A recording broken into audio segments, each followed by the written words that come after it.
Now, it appears President Trump isn't quite sure what his, quote, very powerful armada that he was sending as a warning to North Korea is actually doing. The aircraft carrier strike group was spotted steaming the other way in the direction of Australia, far from the Korean peninsula. Trump has decided to tell North Korea that he means business. Over a week ago, he decided to announce that a deployment of U.S. naval vessels was on its way. We are sending an armada, very powerful. We have submarines, very powerful, far more powerful than the aircraft carrier, that I can tell you. Pence backed up Trump, describing him as a kind of knight on a white horse prepared to unsheath his sword against the forces of darkness. Under President Trump, the shield stands guard and the sword stands ready. But when he said that noble sword of justice, an armada of ships, was actually moving in the opposite direction. And over the weekend, it kept going the other way toward the Indian Ocean. The U.S. military's Pacific Command explained that first the strike group was completing a shorter than initially planned period of training with Australia, but that it was now proceeding to the Western Pacific as ordered.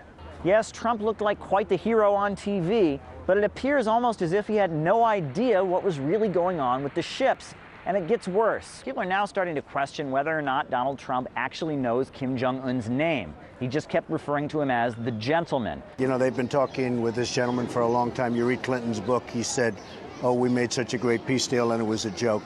They've all been outplayed by this gentleman, and we'll see what happens. Plus, he referred to him working with Bill Clinton and negotiating over nuclear weapons. These are things that happened under Kim's father and grandfather. Well, they all bear the same name, so hint to Trump, just refer to the leader of North Korea as Kim. The trouble doesn't stop at North Korea. It turns out that the U.S. president isn't too good at geography either. We've just launched 59 missiles heading to Iraq. Well, you headed to Syria? Yes, heading toward Syria. You have the impression, a well-deserved impression, that the President of the United States actually doesn't know what he's talking about. He's following somebody else's script. Unfortunately, the dominant script in the United States and in Washington has been written by the military-industrial complex and those who have a neoconservative, hawkish military foreign policy. So Trump, in fact, looks like an actor, a reality show TV star actor who's getting his lines wrong. I mean, well, maybe he is.